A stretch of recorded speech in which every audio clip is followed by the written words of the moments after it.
Hello, everybody. How you doing? My name is DJ Gatsby.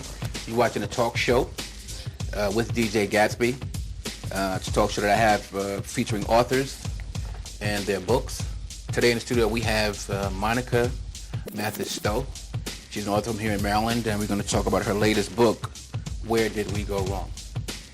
Met Monica a couple of weeks ago and told her about the television show, and she agreed to come on and be a guest. So let's welcome Monica. Welcome to the show. Thank you for having me. Okay. As I told you, this is our first show, so things might not go too well, but we're doing our best to get it going. And again, thank you for agreeing to come on and do the show. First of all, I want you to tell the viewers, a little bit about yourself, where you're from, and how you got started writing. Okay. I'm from Washington, D.C., born and raised. I moved to PG County after I got married a few years ago, 19 years ago. Okay. And I have a son. I live with my husband and son. I work full-time as an investigator for the federal government. When I'm not writing, reading, taking care of my family, I do book signings, promoting my book, Where Did We Go Wrong? Okay. Yeah, I love the book, Where Did We Go Wrong? We're going to talk about it in a few minutes. My first question for you is, when did you decide that you wanted to write your first book? I decided to become a writer when I was a teenager. I had a cousin who worked at a local library, and she gave me a bunch of Jackie Collins books, and I couldn't get enough, and I decided this is what I want to do. I've written several books, but this is my first published book, and I don't think I will ever stop writing. I don't even consider myself a writer. I consider myself a storyteller. I tell stories. Okay. Well, it's funny that you said that, because my next question was going to be, when did you consider yourself a writer, but you consider yourself a storyteller? I don't know. I get comments from other authors that I need to tell more, show more, do this. I just tell the story, and the readers get it. They enjoy it, so I'm just going to keep doing it my way, telling my stories. All right. Do you feel you have a specific writing style to your writing? I mean, is it action, suspense, drama, or is it... It's a little bit of everything. I like to take the readers on a roller coaster ride. I like them to feel the characters, feel when they read the story, just relate to the characters. And so I don't really say I have a style. I say contemporary urban fiction. Okay. That's more of my style. Where Did We Go Wrong? How did you come up with the title? Okay. It's an LTD song. I don't know if you're familiar with Jeffrey Osborne. Where Did We Go Wrong? Yeah, it's a ballad. Yes. So I was sitting in traffic, coming home from work, Thanksgiving 2010, and the song came on, and I just listened to it, and these three characters popped in my head. I don't know if that's a curse or a blessing. Every time I hear a song, I come up with a story. And I just had to write it out. So I went home, downloaded the song, and I started writing it the week of Thanksgiving, and I finished it maybe 4 months later. And this was the story I wanted to show and tell people. And my friends were like, you have to publish this. So that's what I did. So you told your friends about I let them read. I had told test readers, so they read it, and they were asking, send the next chapter. When? And I'm like, I have to work. I can't just send you, so give me time. But they were craving more, so I kept it going. How long did it actually take you to write the book? It took me 4 months to write the book, but it took me a year of rewrites and working with an editor to get it publishable. So. Okay. Yeah, I understand that from a lot of authors that I've spoke to. Writing is the easy part. Yeah. So the rewriting is the hard part for me, and taking criticism from editors and test readers. Okay, before we start talking about the book, because I want you to tell us about the book. Okay. How much of it is realistic? None of it. I can say I went to Morgan State University. The characters met at Morgan State University. Okay. And that's about it. I don't have friends who like these characters. Okay. And so the circumstances that they find themselves in are just... figment of my imagination. Okay. Isn't that crazy? Well, no, I have a big imagination, but I'm not able to, to put it down into story form and write a book. Okay. If I wrote a book, it'd probably be about somebody who I know who did something or went somewhere. And I said, you know what, I'm going to write a book about this. So it takes a lot. Yep. Let me see. You self-published this book, or you had a publisher publish? What I did, I self-published through a publishing company, the company I created, the Literary Publishing Group. I self-published through Life-Changing Books. Okay. So they have a program where they'll help new authors, not every new author, but they'll work with you, use all their connections and all their, staff to promote and write your book. Okay. Publish it. Okay, that's a great idea. Later when you did that, you started your publishing company, but you had outside assistance with the publishing. Trust a small word of Life-Changing Books. Okay. Now, from the books that you read, what authors do you read today? Like, what authors inspire you, or what authors do you read? I don't have time to read, but when I do, it's always the latest Jackie Collins book. I read Carl Weber. I've read a few of Zane's books. Okay. Most of the books I read are about working class people. Okay. I haven't really gotten into the street lit because of my job. I don't want to see that. I don't want to read it. So it's like, okay. But I understand people enjoy it. Yeah, well, people write about what they know. Yeah. You said Jackie Collins. Yes. Carl Weber, who I love. You love Carl Weber? Yeah, I love Family Business. I haven't read that one yet. Yeah, and you also mentioned Zane. Yes. Oh, she has her books made into a TV show. It's actually. I just read a couple of Zane's books, but I heard she was on television. I've never seen the show though. Yeah, very provocative shows. I'm not sure what channel it's on. I don't watch it. Oh, okay. Myself, but I've heard good things about her show. Oh, okay. And I'm also a big fan of her work also. Oh, okay.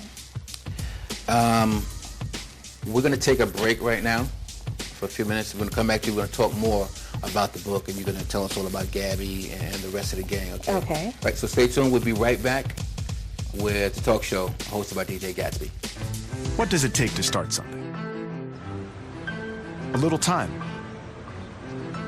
A little exercise.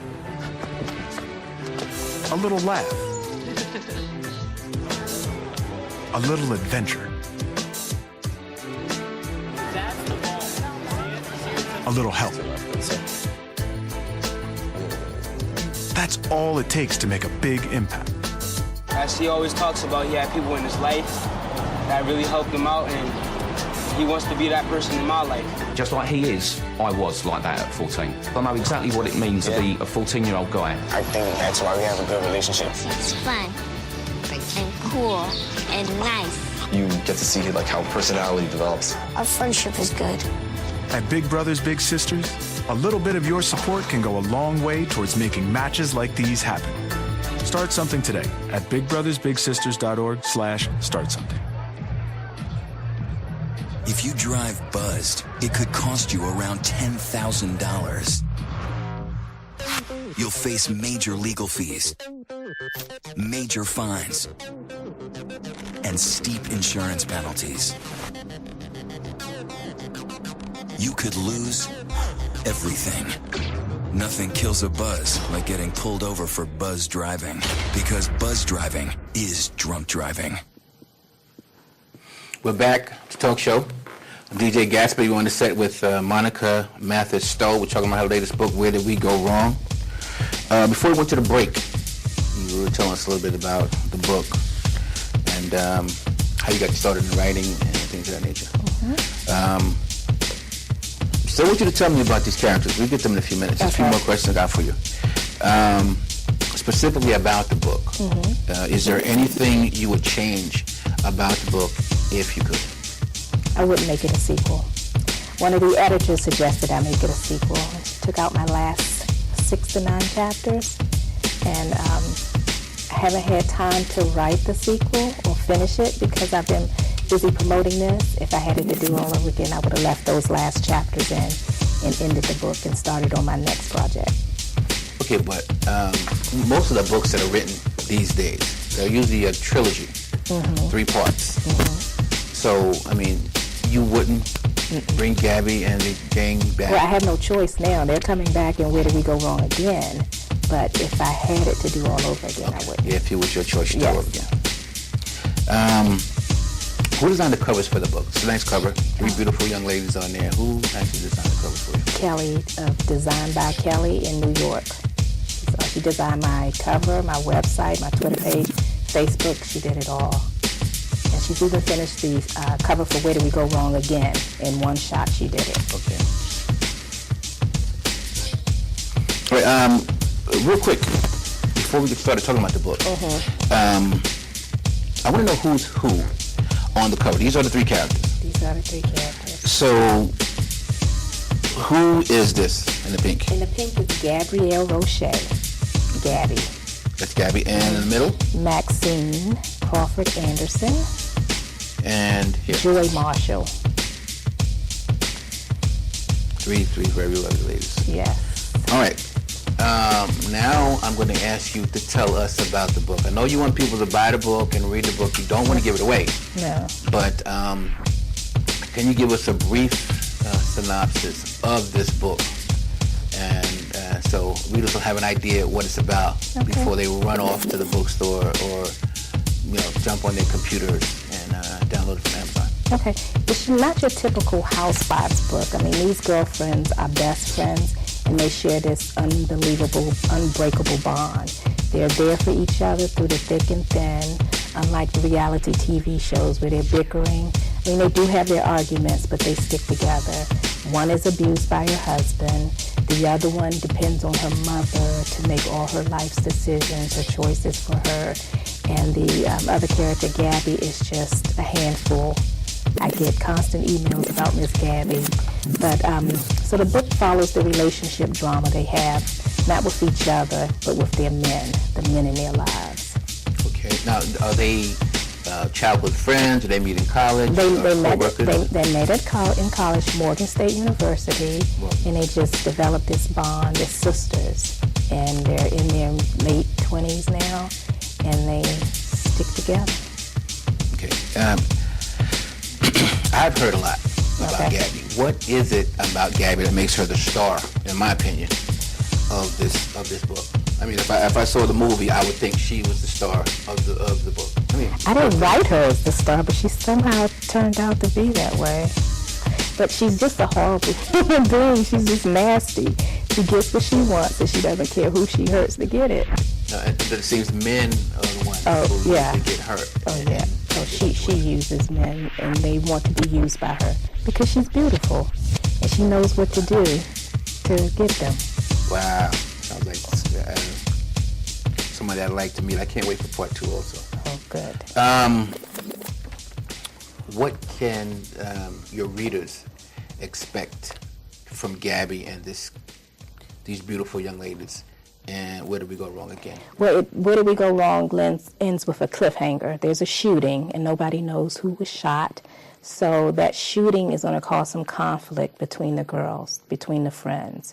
I mean, they're going to have some difficulties in their relationships, but by the end of the book, they will come back together as friends. So their friendship and relationship is going to be tested? Yes. In the next book? Yes. Okay. We anxiously waiting. Any idea of release date or anything? In the fall. It will be released in the fall. This year. Fall 2012. Yes. All right, you guys heard it first right here. Where Did We Go Wrong Again? Released fall 2012. Fall of 2012. Make sure I get an exclusive on that. I sure will. I'll come right back here and talk to you about it. Yeah, we definitely want you to come back. Okay.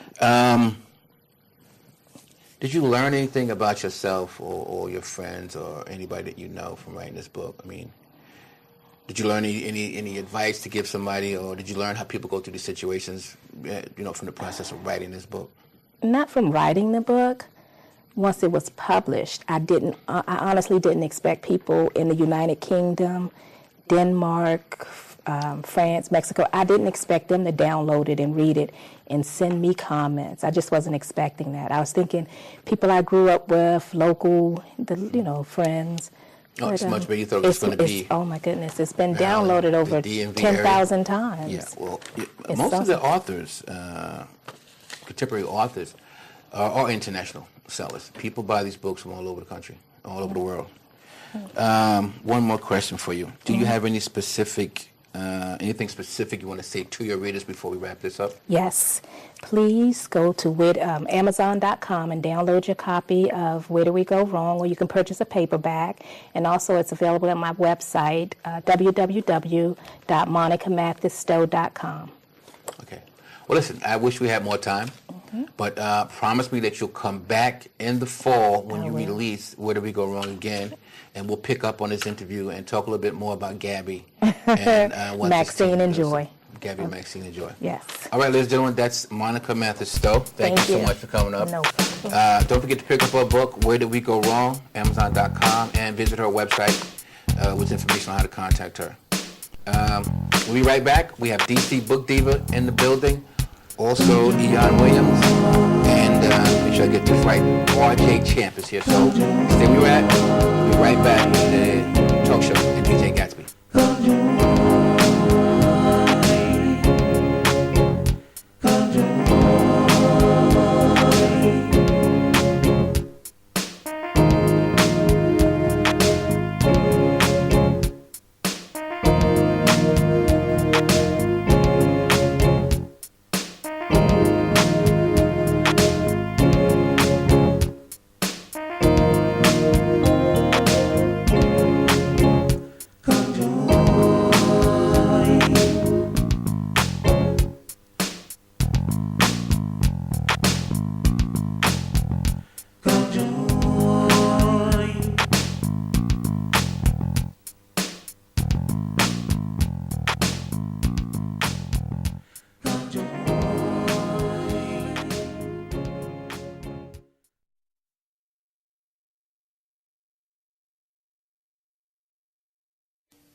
We're back at the talk show with your host, DJ Gatsby.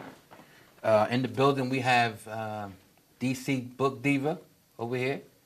We have Eyone Williams, author of Secrets Never Die. And we also have RJ Champ, author of A Beautiful Satan.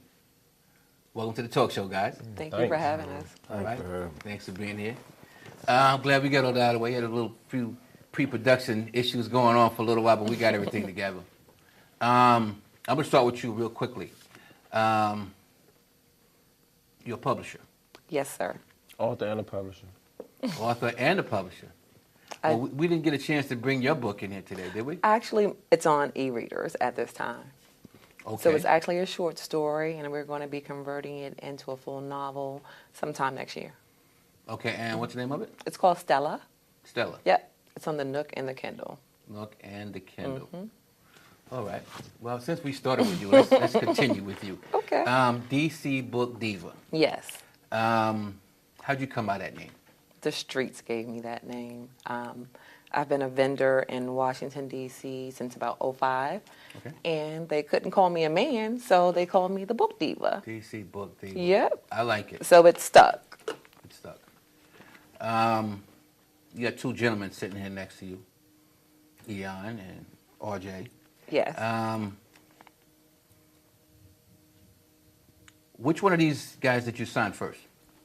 I signed RJ Champ first. Okay. Mm-hmm. We're going to start with RJ. How you doing, my brother? I'm good. RJ Champ in the building. You told me you're from D.C., right? Right, yeah. And again, his latest book is The Beautiful Satan. We're going to ask you about that title in a minute. Yeah. But tell us a little bit about yourself, man.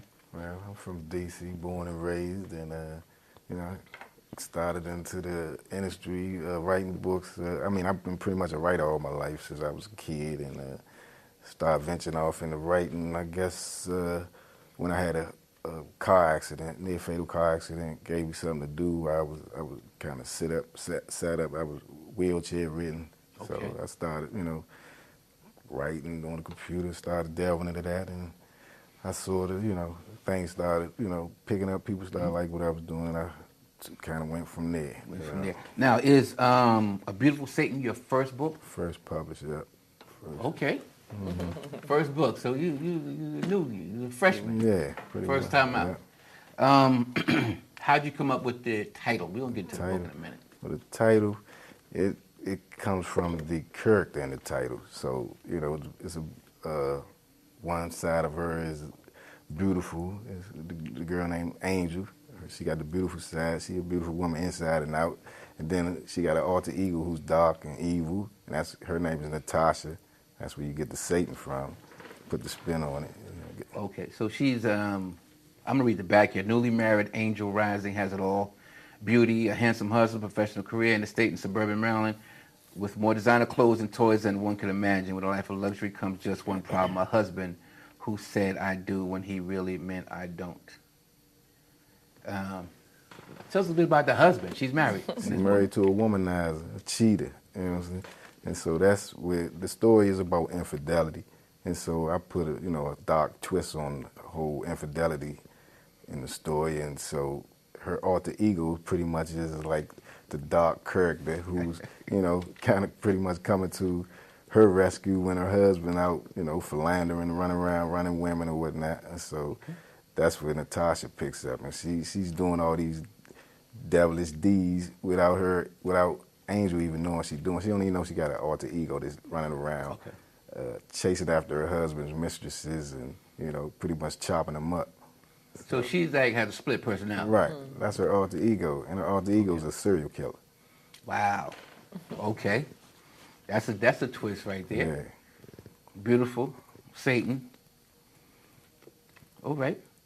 Eyone, I didn't forget about you sitting over here, my brother. We're going to get back to you and talk more about that book, man. How you doing, man? Welcome to the talk show, man. Thank you, man. I'm doing good. All right. Nice to see you at the Harlem Book Fair the other Nice day, to see man. you everywhere, man. Nice Anytime we see each other, we talking about books. There it is. There it is. All right. We're going to talk about Secrets That Never Die in a minute, but your first book, anyway, from D.C., you've been writing for a minute. Yeah, for some years. For a few years. We're here to talk about Secrets Never Die, but you had a previous book that you released before then. Yeah, I got a few previous books. You got a few pieces. Well, the one I'm interested in talking about today is Lawton Legends. Right. Tell us a little bit about that book. Lawton Legends actually is a book, man, coming of age book about, some young guys that got banished to the prison system in their teenage years at a point in time where as though, black nationalism and black pride was, very prevalent in the black community. But nevertheless, a lot of things that they went through as far as, drug abuse, family affairs, literary events and things like that, factors in it. It's a black thing, but at the same time, the book is a book that I traveled through the prison system with those characters to show the effects that it has on the people that enter the prison system and the family that's on the outside that supports them. So, you basically read their life story as they grow from teenagers into men and everything that they encounter, man. Growing into men was my understanding and my idea of the ideal man, what a man is made of, not what he could do, not what he got in his pockets, but, what his backbone about. Okay. Now, the title, Lawton Legends, how'd you come up with that title? All right, well, Lawton actually was, a part of the D.C. Department of Corrections that no longer exists, but for anybody who grew up in D.C., anybody who has anything to do, any knowledge of crime or underground, like for people who even read true crime, you're going to always hear about Lawton, just like if you're talking about California, you always hear about San Quentin. If you're talking about New York, you hear about Sing Sing or something like that. But nevertheless, it's the equivalent for the District of Columbia. And a lot of things that were historic all the way back to women's voting rights, There's a number of things I could list that I could burn the time over talking about pertaining to Lawton. But the characters that came out of this book actually were people who created some type of platform for themselves so that they became legends. They was legends that superseded prison. Okay. All right. So they were well known for whatever they did before they went. And then the prison itself is known for, I'm assuming the inmates together, exactly. that actually was housed there. Now, that particular book, how much is that realistic? I mean, did you research the book or you lived I did time in Lawton. Okay, all right. So you got to meet a lot of people you talking about in the book? And I mean, the book, the history. characters that's in the books are fictional. You know what I mean? It may be a few names that may are synonymous with real people, but the book is a novel. It's fiction, you know, but it's fiction based on real life. Okay. All right. Back to you over here. You said you signed this young man first. Yes. RJ. What about his work, or what about the book that had you interested in signing him as an author? It was a different thriller that I hadn't seen before. A lot of times urban fiction books are strong plots with women, the gold digger, the hustling, the things of those natures. I really enjoyed the fact that he brought a different story. Okay. To the genre. Okay.